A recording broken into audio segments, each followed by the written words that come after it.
Welcome to the Bridge to Tomorrow's Talent, the podcast where we explore real world challenges and inspiring solutions behind preparing the next generation for success in the real world of work. I'm your host, Dale Marsden, founder and chief visionary of Tomorrow's Talent, where we help forward thinking leaders build powerful pathways for emerging talent, closing the gap between education and the real world. On the show, I sit down with leaders across business, education, and workforce development to uncover what it truly takes to close the growing gap between emerging talent and opportunity. Our guest today is Kerrie Bryan, who is the Director of Administrative Services from East Valley Water District. And, Kerrie, I was thinking about this, preparing for this, and, that Tomorrow's Talent's first client ever was East Valley Water District, and really led under your leadership. You were already engaged in doing some work around internships and getting, you wanted to get kids engaged in a deeper and more meaningful way. Maybe you could talk a little bit about kind of the beginnings, and then maybe together we can talk about the journey Yep. where we are today. So yeah, maybe share kind of your experiences and how it. Okay, great. Thanks, Dale. Yeah, so I would say the initial start of looking at partnering with high school students and college students came when we were doing our succession planning back in 2016. So that's when the district started looking into what our upcoming retirement was going to look like. The silver tsunami was something that was being talked about at the time. So we took a look at that and we found that 38% of our workforce at that time in 2016 was eligible for retirement. Wow, you said 38%. 38%. Wow. Yes. So that's based on, as a public agency, we have a CalPERS pension. That's assuming at the time the retirement age was 55. Right, right. So yeah, we thought, wow, Was, this is, was that was that similar to other industries, or the pretty much unique to you? Or I I mean, think, unique to public agencies, local governmental entities, 50 pre pension reform, 55 was the yeah. retirement age with our CalPERS pension, at least for our local government employees. But you weren't the So, only water district facing this, Grace. oh no, It's something that was pervasive. water districts, other municipalities, Yeah. counties. 55 was that age, which is still a lot of our classic members are at that retirement formula, myself, thankfully, Yeah, I included. like that name, classic members. That's pretty Classic cool. members. And then, but so many of those have retired since that point in 2016. So majority of our employees now fall under that PEPRA classification or new members. So the retirement age for them is 62. Got it. So that's something we're working on right now, looking at how that's changed and evolved, knowing that our workforce is going to be in place longer. But yeah, back when we took a look at it in 2016, we saw that 38%, and we kind of we took our org chart and mapped, those that were eligible to retire within the next 5 years in one color, 10 years in the next color. And that got us thinking, okay, we've got to do something about this. Yeah. So we know, as part of professional development, if someone's retiring, we're hopefully going to have that bench of talent to move up and fill some of those higher level positions of those getting ready to retire. So, whether it was leads or supervisors or managers. So we felt pretty confident in that bench of talent that we had internally. But then we took a look at how are we going to fill more of those entry level Mhm. positions that are very good paying jobs, great benefits, pension, all of that. But we said, hey, we want to look at some opportunities within, Highland, San Bernardino area.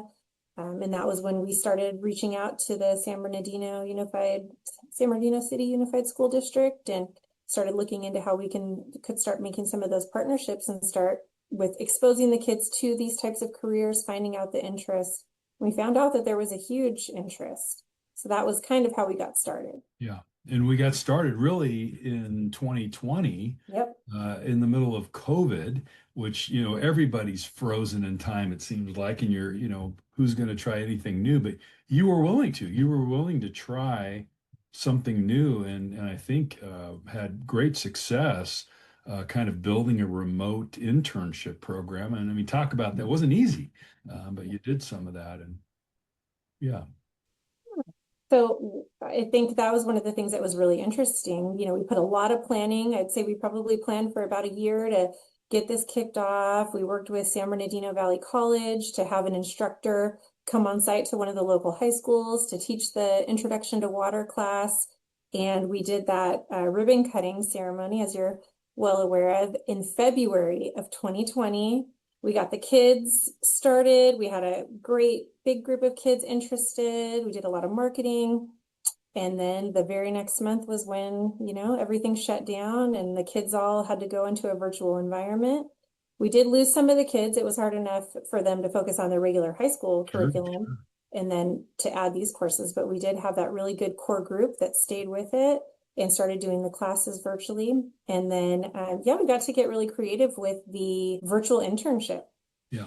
Yeah. So we had luckily a great group of staff that were willing to take the time. We made videos for the students. We wanted to still be able to have them do some of those hands-on learning experiences. So we would put little kits together where we would walk them through water sampling, and instead of doing it with our staff on site, we'd walk them through it and they would do it, you know, at home or their neighbors or wherever it may be. So we got to still have a lot of involvement with the kids. Yeah, and I remember one of the young people that started with the program, David Rojas, and we've talked about him a lot. You know, he's a kid that's, you know, in the automotive pathway, I think at the time, so mechanically minded kid. He didn't even know water existed. And through this internship that, you know, East Valley was able to put together in partnership with Tomorrow's Talent, you know, he got experience even through COVID to understand that the water industry exists, what it's about, and got his certification as a water operator while he was in high school through the community college. So concurrent enrollment, which I think is really great for kids that are especially first generation kids. You know, they don't know about college, maybe haven't had anybody in their family attend college, and here David was going to college while he's in high school during COVID, having an internship experience, you know, with a robust employer like yourself who's investing in, like you said, succession planning, looking ahead, planning for the future of the organization and its success. And that's just, you know, I think that was fantastic. And talk about, you know, David's journey. He's kind of coming into this space, and where'd he go? How'd he grow? Where's he at now? And, you know, talk a little bit about that. Yeah, definitely. David was such an amazing hire. He's still one of our, you know, our greatest employees that's made such an impact on our staff here. He's still one of the youngest. So, you know, they have a lot of fun with him and tease him along the way. But he's grown so much from the point we hired him. So going through the internship, he did an amazing job during the internship, completed everything. He did those concurrent enrollment classes through Valley College. As soon as he turned 18, he took his water treatment and distribution certification tests. So when we were ready to hire a field service worker, which was the year after David graduated, so he was 19 at the time, Yeah. he came to us and said, "Hey, I want to apply for this job." Put in for it. We have a recruitment test that is required of all of our field service worker candidates and other positions that we hire for. And David was one of our highest scoring on that. So that got him into the interview. He wasn't guaranteed an interview, you know, for any reason, but he shone through. And those classes that he took at Valley College helped prepare him for that, because our test is similar to what you would see on a Water Distribution 1 certification exam. So did really well. Got in front of our interview panel, a panel of 3 of our tenured field service workers, lead supervisors, and did an excellent job there. So the first 6 months, I think, was a learning experience after the hiring process for him. You know, he was still a very young man getting thrust into, you know, a work environment where most of the employees are older, already settled in their careers. Some classic members. Yep, the classic members, married families where, you know, he was still young, but he learned so much, and he took direction really well.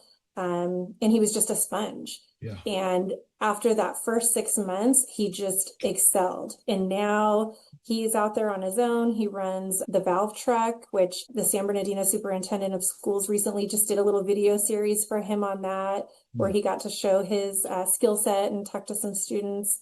And so he was a field service worker one, which is our most entry level position. And then this July, he was just promoted to a field service worker two, Wonderful. which basically means he mastered that field service worker one Yeah. position.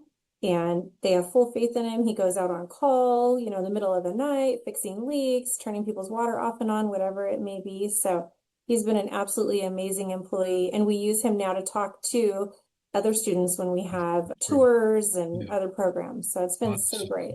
What a great story. And here's a young man now that's, fully very well employed with an employer that just has some incredible opportunities. And Kerrie, I'll ask you in a minute here for maybe your message to parents. A lot of our families think that, college Mhm. is where every kid needs to go. And I tend to agree that every kid needs college. The question sometimes might be not a matter of if they need it, but when they need it. Um, So I think about, David, and for him, it was career to college versus college to career. Well, a little community college, but, you know, yeah. here you are, you're an employer that has the ability to invest in the professional growth of your employees through tuition assistance and other programming. I think a lot of families, they invest in college, they or their kids go into debt.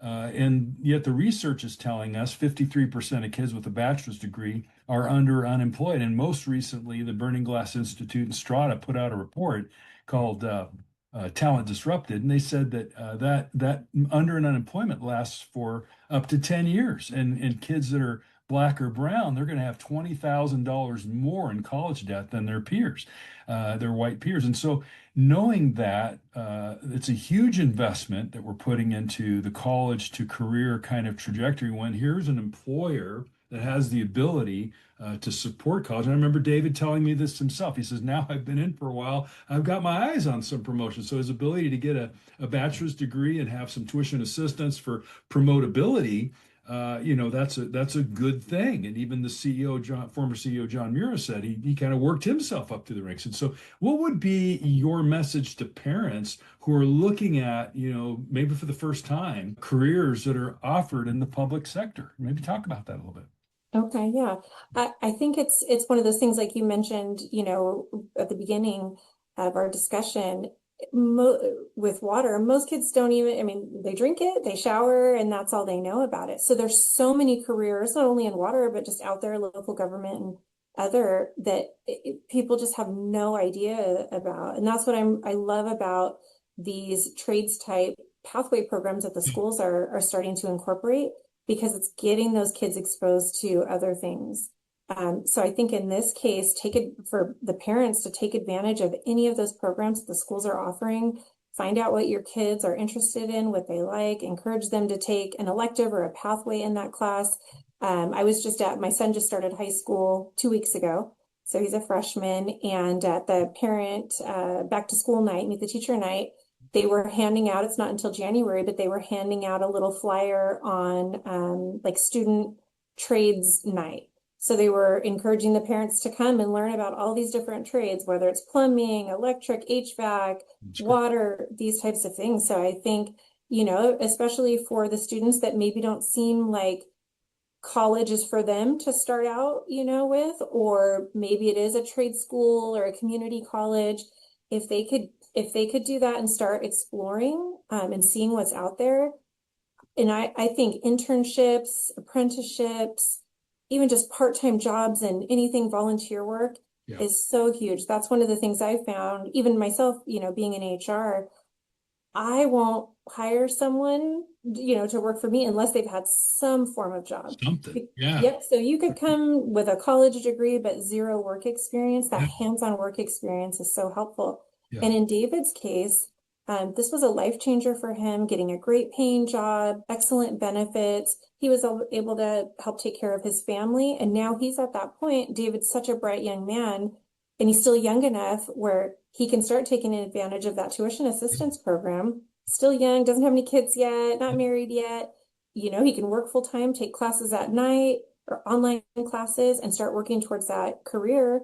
And if he goes to, a junior college or a Cal State school, East Valley will pretty much pick up the tab for What an that. incredible opportunity, and I remember hearing from one of the team members who went to, I don't know if you were at the Water Energy Education Association's last meeting, but they were talking about how, for decades now, the water industry has really been focused on conservation education. And what they said was, it's worked. People are now Mhm. conserving water and they understand it's a precious resource and it's that the behavior changes happen. And so now they've had a discussion because of the success that they've seen, really starting with East Valley Water District, growing into many other water districts, the same kind of approach on early investment, talent pipeline development, succession planning. They're now shifting gears from this behavior around water conservation to a behavior around, hey, there are jobs in this sector that are fantastic for families in our communities because like you shared, it not only is a great tsunami a problem, a big problem is how people are stealing talent from each other and Yeah. cannibalizing each other's organization, and you can only sustain that for so long till the impact is just insurmountable, and that's really what's happened. And so I don't know. I mean, this is really what you're doing. You're one of the few organizations that we've worked with and seen in the public sector that's really believes so strongly in this. And I know you led the work and we helped support it to some extent on codifying these practices in board policy. Your board actually adopted policy around this and maybe talk a little bit about that and why you did that and what that means for East Valley Water District in terms of legacy building and really having a thorough and thoughtful succession planning effort, because not everybody gives attention to this. Okay, yeah, great. So I think we see a lot of internships out there available to college students, Yep. right? But not a lot available to high school students. Right, right. And that's, I know, Dale, with the research, you've done, I think, is it the Swiss model or whatever, we Yeah. find that at a young age is where kids start needing to do that career exploration to really see what they're going to want to do or not. We can't expect an 18-year-old without any experience or knowledge of what types of careers are out there to know what they want to do and ultimately love it and be successful at it. Yeah. So that's where I think finding these kids at a young age and letting them explore those careers. So that's what's so great. I think the schools are doing now is having these pathway programs. The schools that we partner with have auto shop and construction trades. Yeah. We have the machine manufacturing course and engineering courses. So these kids are getting an exposure to those things, and they might say, hey, I'm working on cars and I really like the mechanic side of it. I don't know if I want to be a vehicle mechanic, but what other options are there? Yeah. Then if they come to an internship with us, they can see, hey, I can use this skill set that I've gained and work at a water treatment plant and work on pumps and motors and all these things that help provide this resource that the community needs. Yeah. So that's where we said, okay, we need to start being able to, the kids are getting some of these work experiences in their classes, but they need the hands-on experience with an employer. Yeah. So that's when we said, hey, let's offer a paid internship to these high school students, juniors and seniors. Right now we're partnering with the two of our local high schools. And this can be mutually beneficial. It could be great for the district if we find an intern like David Rojas that is a success and is driven and we hire him on as a full-time employee. And then it's beneficial for the student to see, hey, is this something I like to do? Or you know what? No, I see myself more in an office environment and I want to pursue that medical degree or whatever it may be. So they can determine what works for them and Yeah. what's not. So when we went to our board of directors, we said, hey, we really want to start offering this program. It's going to benefit the district. It's going to benefit the local community, providing great opportunities, keep these wonderful students here in the community. So the board approved our internship policy. Again, like we mentioned, we had to start off virtually and then we got to start having the kids on site. And eventually what it morphed into, that we just completed our third year of a summer internship. And we started out with 3 interns when we were initially doing it. When we started the summer internship program, it was 5. This year we were able to add 1 more. So we had 6 summer interns. My goodness. They're paid very well. They're paid over minimum wage. And it's not just a job shadowing internship. It's a hands-on internship. That's great. So Tomorrow's Talent has been a great resource for us as the employer of record. So Tomorrow's Talent, holds the liability insurance and things. That was a concern that our board of directors had. So that was a great help to us. And also just being a smaller agency, handling a lot of the administrative payroll, those types of things. Yeah, the ability for us to work as an intermediary and kind of bridge that space of liability or other challenges you face between the schooling systems. And this was really the birth of Tomorrow's Talent was out of the 2020 U.S. Chamber of Commerce report on the future of talent finance, saying Right. exactly what you're describing. You need the employer, you need the education system, and you need intermediary to really take care of those relationships and manage the air traffic control between the two. And Yeah. you mentioned something earlier that I think is really a value of this process for children who are 16 or older in high school is not just the ability to discover what you do like doing, but also what you don't like doing. I mean, how tragic would it be to, be in some medical pathway and then launch off into college and then get into a position where you're now finally, doing some work in the medical space and find out I don't like this at all. That's a very Mhm. expensive trial and error of experience. And you're right, the Swiss model, that I've referred to often is really to be looked at deeply by America. I think we could gain a lot from it because it's a permeable model.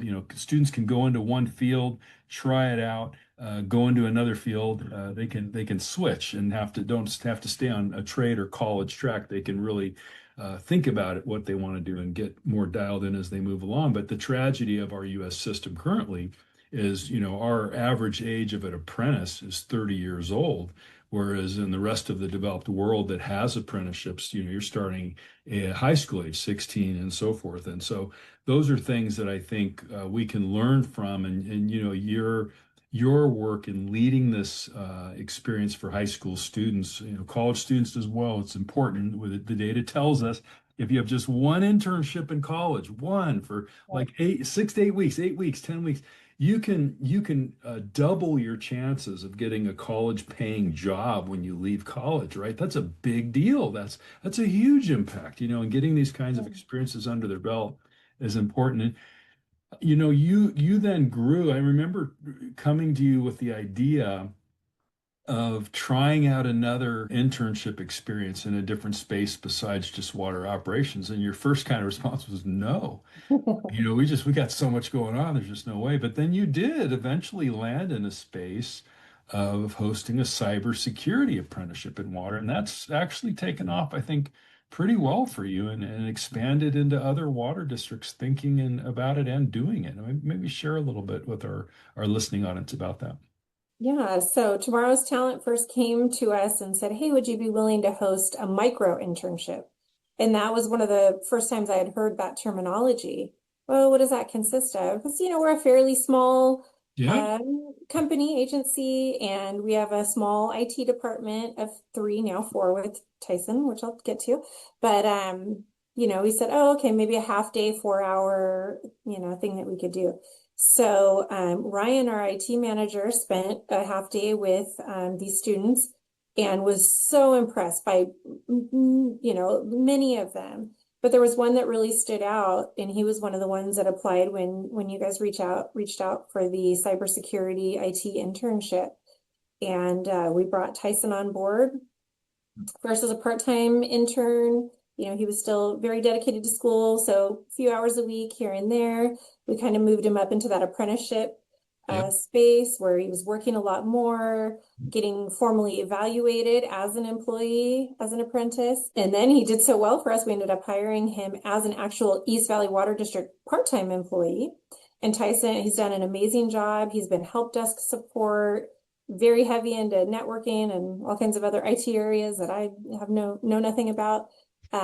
But we actually have a recruitment that just closed right now that Tyson put his name in the hat for the IT technician. So he's got a really good chance. He's going to, make it through that recruitment process and go through the interview process. And, he's going to be in the running with all these other candidates that may have more experience than him, but he's already got that foot in the door. He understands the water industry. He understands our SCADA systems and things that are used. So even if it didn't end up being at East Valley Water District, he's going to land something, you know, in a local water agency or municipality Well, and do you've so just well. yeah, you've just hit on. I mean, the idea of a lot of people are saying that entry level. You're focused on these being entry level jobs, and Mhm.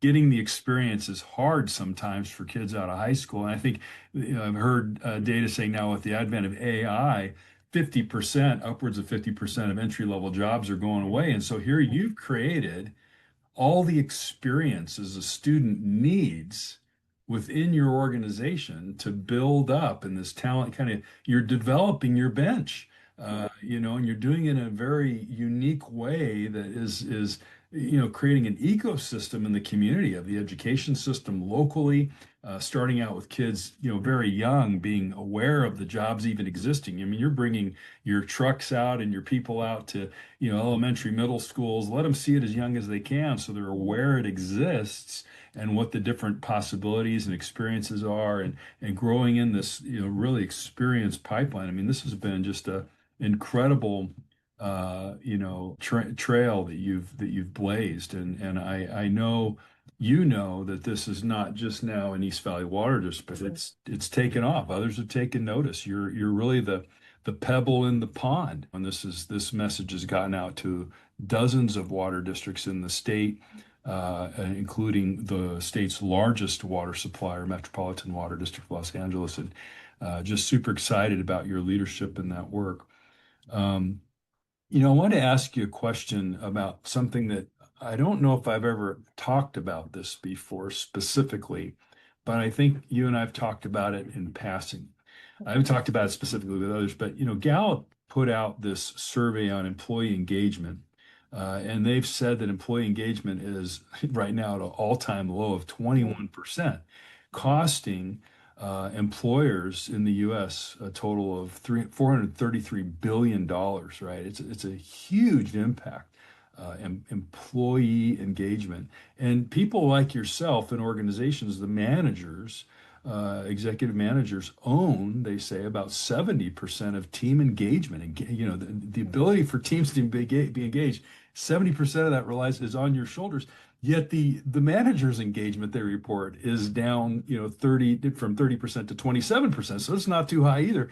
But you and I know we've talked about how this hasn't just impacted the students that are coming in the entry level pipeline, but it's also impacting your employees. And you've seen that, you've felt that, you've heard that.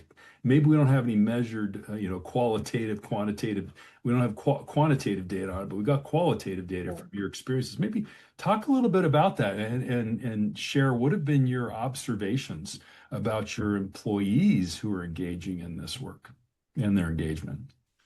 So I think that's one of the things that's been great with the internship program is because you can see the kids that are really engaged, dedicated. I think these younger generations are getting a bad rap, just, oh, they're not hardworking, they're just on their phones. We have seen the complete opposite of that. Over the past few years, I mean, this year's interns, last year's interns, absolutely amazing. The first day of orientation, when your staff engaged with them and we engaged with them, it was so amazing to see the questions that they asked, how insightful they were, like, what can I bring? What's going to make me do better on my first day after this orientation? We never had any issues with people showing up late. They were on time. If they had issues finding rides, they let us know ahead of time so we could help them out. So I think that's huge. I think, maybe there's certain kids that don't fall in that, but that's what's neat about these internship programs, apprenticeship programs, things like that, is we get to test it out and we can Yep. find those employees. For us, it's a culture fit. So when we hire, we're not just hiring the most qualified, the highest level degrees, experience, whatever it may be. We're looking for that fit, that positivity, someone that's going to be a great addition to our team. Right on. And Right. East Valley Water District has, for the past 10 consecutive years, we've been named a top workplace in the Inland Empire. Hmm. Something I've been very, very proud of. It's something we get to use as a marketing tool. We actually just kicked off our 11th year employee survey August 15th. But employees really take pride in that. Yeah. And they get to say, hey, I work for this amazing company, not only great pay, great benefits, but just a great culture Yeah. that everybody enjoys and loves coming to work each day. And talk a little bit about that. Talk about your not just your classic members, but all the members Mhm. that engage with the students. How have you seen your employees who are, existing employees, how have you seen their engagement with this work? Has this helped them to be more engaged as employees and maybe be part of the equation that ranks you so high for these 10 years? I mean, talk a little bit about that. Yeah, I would say absolutely. Our operations team, they're out fixing leaks, making sure our water distribution system is working, making sure everybody's water is treated and safe to drink. So they don't get to talk about what they do very much. They're so busy out doing Doing the construction or work. up at a Yeah. treatment plant. So these, couple times a year where they get to interact with the students, they love it. They're so proud of what they do. And I see this, we've got guys that may usually be kind of quiet behind the scenes, but when they get out there at one of the school sites and they've got our Vector trucks and backhoes and they've got these kids like so excited to see this equipment and find out what they do. They love getting to share their story. A lot of them are from the local area. A lot of them can relate to a lot of the things that the students have gone through and some of their family situations.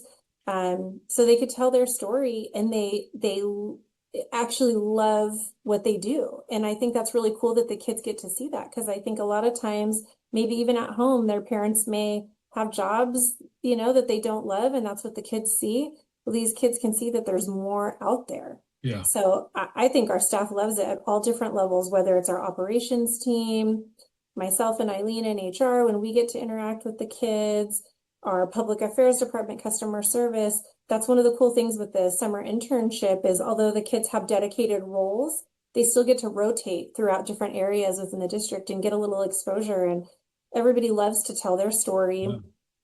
The kids ask great questions like, hey, what can I do to get into your position? What classes do I need to take? What certifications do I need to take? What soft skills do I need? How can I improve in my communication? One of the things that we do at the internship at the conclusion of the summer internship is have the kids give a presentation on what they've learned, what their takeaways are, what their favorite thing was during the summer internship. And when we first started this, I was a little concerned because I'm like, oh gosh, these kids are 16, 17, 8 years old. They're having to get up in front of our leadership team and some of the other employees that they've, worked with throughout the internship.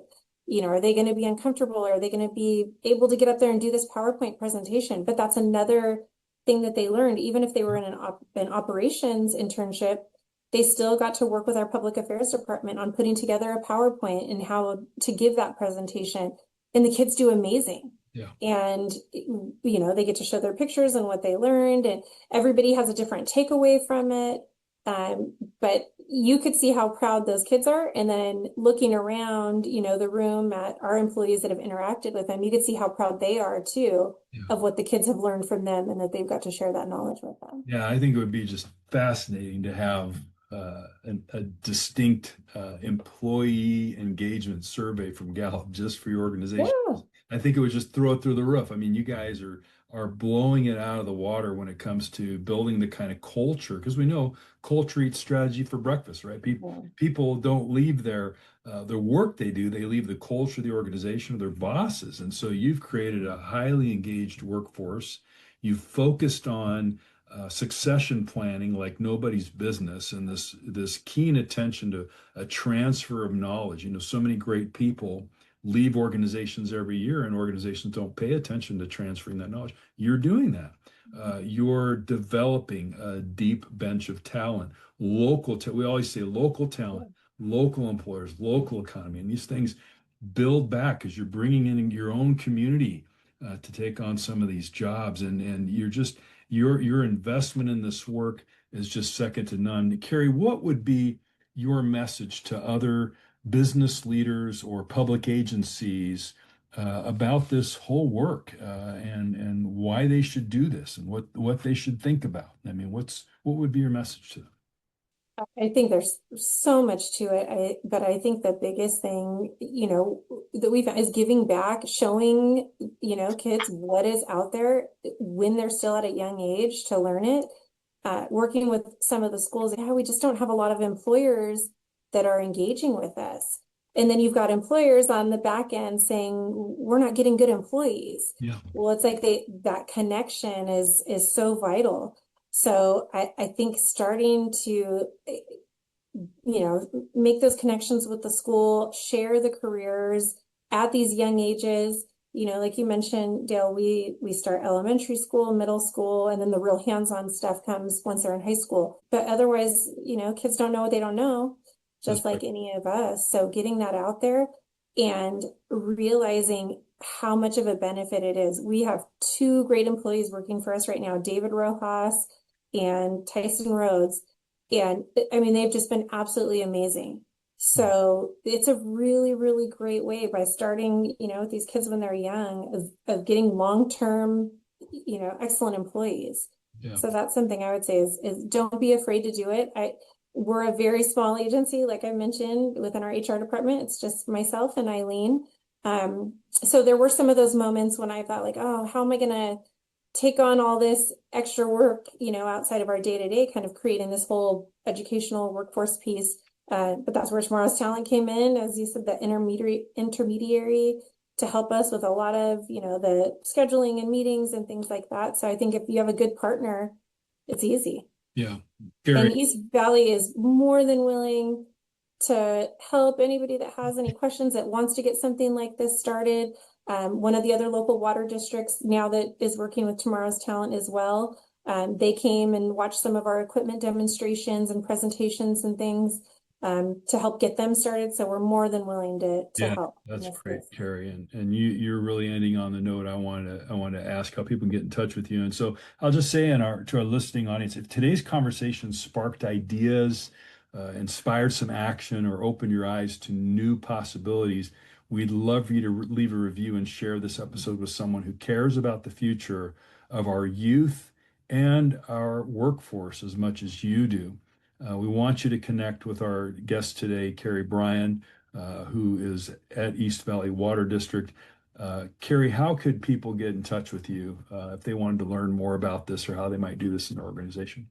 I think the best way would be shooting me an email. So you can email me at kbryan, Bryan, at eastvalleywater.gov.